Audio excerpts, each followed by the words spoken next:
Hello everyone and welcome to Lethbridge Airport and the Lethbridge Aviation Day 2024. Now this was the first ever event in Lethbridge showcasing aviation and promoting women in aviation. And this event was an absolutely excellent event to attend and was a great way to showcase aviation in Alberta and Canada.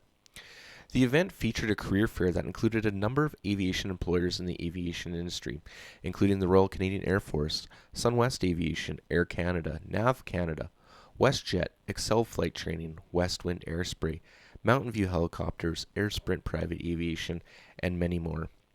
This event also featured an absolutely fantastic speaker series that was led by women in the aviation industry. And the speaker series was set up in a panel format with 3 panels.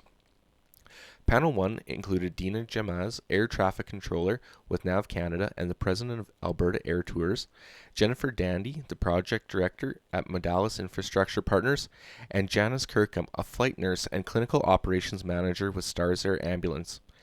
Panel 2 featured Special Constable Kathy Stewart of the RCMP, a helicopter pilot. Captain Rosella Bjarnson was a former Canadian airline pilot and the first woman in North America to be hired as a first officer for a scheduled airline. And Panel 3 featured Captain Patricia Bowden of the Royal Canadian Air Force as the Chief Controller and Karen McDonald, Manager for Training and Logistics at Pratt & Whitney, Canada. YQL Aviation Day also featured a number of static aircraft displays for guests to take in and immerse themselves in. The Royal Canadian Air Force brought out their CF-18 Hornet cockpit demonstration for guests to sit inside and get a feel for what it's like being a Royal Canadian Air Force fighter pilot. We sat in this cockpit and we got a guided tour, so listen in with us and come learn about the CF-18 Hornet cockpit. All right. Yeah, This is pretty cool, eh? yeah, they're pretty sweet. So up here, you'll have your heads-up display. Yeah. Right. That doesn't work. Some instrument panels on the right, so that's kind of like your left, right, up and down, all that stuff, right? Down below, it's more your analog backups, right? So one thing that they use quite a bit, myself as an air traffic controller, I give them to it every day, every hour. So, or whenever it changes within 0.02. This altimeter right here is your pressure reading. So it gives them their altitude above sea level and stuff, right? Yep. On the right, that's their climb gradient right there. So whether or not they're climbing 500 feet per second, or not per second, per minute, all the way up to 6,000 feet per minute. So like they have a pretty quick climb gradient, right? This right here is more or less your compass display input. There's obviously a bunch of intricacies into it that I, one, do not have the knowledge to go over, and two, would be extremely tedious to explain. But essentially it's a compass and they can use it as a targeting system, right? So you can have a target and it'll tell you whether there's something there or not, right? Up here, you have essentially you can dial into your frequencies up here, and you have different approaches. So IFR approaches, so ILS, your TACAN, your beacon and stuff too, right? So it's pretty good. On the bottom left gauge, you have your engine information, so liters and fuel, your RPM, all that stuff, right? As you look to your left-hand side, you got the throttle just there on by your left hip. So you got your left engine, right engine.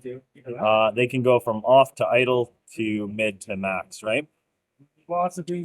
Just by there, you should have an APU button, which they use to start the aircraft. It's kind of hard to see because it's a little bit of a cramped area. And behind you, where your elbow is where they will connect their oxygen, because they do not have a pressurized cap, right? So they're flying at flight level 180. They're going to need oxygen, right? Yep. So yeah, overall, it's pretty good. You also have your rudder pedals right by your feet and stuff too. That's your horizontal left and right. And on this right side, here's the spin recovery. So basically, when you think, have you ever watched Top Gun? Yeah. So if you look at Top Gun, that is to help people recover from any uncontrolled spins. You also, if they're going into an eject, you have your emergency jettison right there, which would be the button, the yellow button. So that gets armed. Your canopy jettison right there, which would get folded back and armed. Once that's armed, then they can safely eject, which would be right on your right hand hip, just in the actual See where it says safe, but there's a handle right next to your hip. It should be like right under your pants, right there. Yeah. Yeah. So you'll take that and they'll pull up and that'll launch them right out. Hopefully they don't end up like goose on the way out. So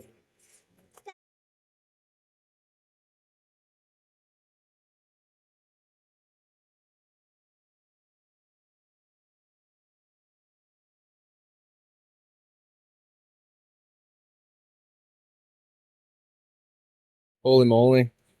lot of things on the go in one of these. Yeah. Not your Cessna 172. No, that's for sure. Eh? Yeah, for the main barrel cannon, trigger right here, communications right there. This I think just goes to the men. Might be Left side. you have all the reasons. Yeah, I'm not 100% too sure. No. Super cool though. Yeah. Awesome. Well, thanks, man. The Royal Canadian Mounted Police brought out their Pilatus PC-12 aircraft, and this aircraft is a marvel of aviation engineering, boasting some impressive specifications that make it a standout performer in its class. Now, this aircraft is powered by a robust Pratt & Whitney PT-6A turboprop engine, achieving a cruising speed of 285 knots or 528 kilometers an hour, and a max range of over 1,500 nautical miles or 2,778 kilometers. With a spacious cabin accommodating up to 9 passengers, the PC-12 offers some unparalleled comfort and versatility. It has a short takeoff and landing capability, allowing it to access remote airstrips with ease and opens up a world of possibilities. Now let's step inside this aircraft for a minute and just talk about it. As we look into the cabin, you can see that it's rather spacious in here. There's quite a bit of room for passengers and cargo. Up here on the flight deck, this aircraft is equipped with advanced avionics and safety features. Now, the Pilatus PC-12 has a cutting-edge avionics system that elevates its capabilities and enhances safety in the skies. At the heart of its avionics suite is the Honeywell Primus Apex integrated cockpit system, providing pilots with intuitive controls and comprehensive situational awareness. It features large primary flight display and a multifunction display, and the Primus Apex system offers clear, crisp, and customizable layouts, allowing pilots to easily access vital flight information at a glance. The PC-12's avionics also include navigation and communication capabilities with features such as GPS navigation, weather radar, traffic alerting, terrain awareness. The next aircraft is the Beech 18 Expeditor 3T, also known as the Twin Beech. Now, this is a legendary aircraft that was introduced in 1937 by the Beech Aircraft Corporation. Now, the Expeditor 3T variant was designed for military use during World War II and features twin Pratt & Whitney R985 radial engines, each producing 450 horsepower. Now, this aircraft has a maximum speed of 346 kilometers an hour and a range of 1,931 kilometers, and was used for transport, reconnaissance, and training. The Expeditor 3T's low wing, twin engine design, and retractable landing gear made it versatile and durable. It could carry up to 9 passengers to be configured for cargo. Post-war, many were converted for civilian use, serving as exclusive transports, executive transports, air ambulances, and in aerial surveying. And today, the Expeditor 3T is a beloved classic, restored and flown at air shows, and symbolizes really the golden age of aviation with its timeless design and its historical significance. Our next aircraft is a Canadian car and foundry Harvard. Now, this is a legendary aircraft with a storied history in military aviation. Now, originally designed as an advanced trainer, the Harvard played a crucial role in preparing countless pilots for combat during and after World War II. The Harvard is powered by a robust Pratt & Whitney R1340AN1 radial engine, producing 600 horsepower. And this reliable engine allowed the aircraft to reach a maximum speed of 341 kilometers per hour and a cruising speed of 274 kilometers an hour.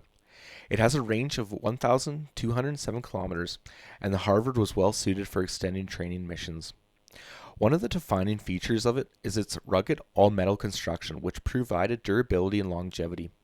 Its low-wing monoplane design and retractable landing gear contributed to its excellent flight characteristics and handling, making it an ideal trainer for novice pilots. Now, the Harvard's cockpit is designed for tandem seating, accommodating an instructor and a trainee. and this configuration allowed for hands-on instruction and immediate feedback, which was crucial for effective pilot training. The Harvard was renowned for its versatility and adaptability, and it could be used for a variety of training scenarios, including basic flight training, instrument flight training, gunnery practice, and even light combat. Its performance and handling characteristics closely mirrored those of frontline fighter aircraft, providing trainees with realistic and valuable experience. In addition to its role in pilot training, the Harvard also served in other capacities. The Cessna 421B is known as the Golden Eagle and is a twin-engine light aircraft renowned for its luxury and performance. Introduced in the late 60s, it features two Continental GTSIO 520D engines, each producing 375 horsepower. With a cruising speed of 386 kilometers an hour and a range of 2,169 kilometers, it's the ideal choice for business and personal travel. This aircraft offers a pressurized cabin and comfortable seating for up to 8 passengers, ensuring a smooth flight experience. It is equipped with advanced avionics and excellent handling, making it a favorite among pilots. And the Cessna 421B remains a symbol of sophistication and reliability. The Cessna 182B Skylane was introduced in the late 1950s and is a highly regarded single-engine, four-seat aircraft known for its reliability, versatility, and performance. Powered by a Continental 0470L engine producing 230 horsepower, the Skylane offers a cruising speed of around 225 kilometers an hour and a range of approximately 1,500 kilometers. The 182B features a tricycle landing gear design, providing stable and forgiving handling characteristics, making it an excellent choice for both novice and experienced pilots. Its all-metal construction and high-wing configuration ensure durability and excellent visibility, enhancing the flying experience. Inside, the Skylane's cabin is spacious and comfortable, with seating for up to 4 occupants and ample baggage space. The aircraft is equipped with straightforward and reliable avionics, making navigation and communication easy and efficient. The 182B's performance capabilities allow it to operate from short and unimproved airstrips, making it suitable for a wide range of missions, from leisurely flights to more demanding utility roles. Over the years, the Cessna 182B has become a favorite in the general aviation community due to its robust design, ease of maintenance, and dependable performance. And whether used for personal travel, flight training, or aerial photography, the Skylane continues to be trusted and beloved. XL Flight Training had their Piper Archer II out. Now, this aircraft was introduced in the mid-1970s and is a popular single-engine four-seat aircraft renowned for its reliability and ease of handling.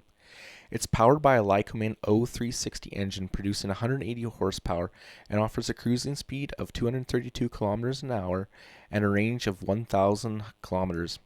The Archer II's low wing design and comfortable cabin make it an excellent choice for both training and recreational flying. And its straightforward avionics and solid performance have made it a favorite among flight schools and private pilots alike.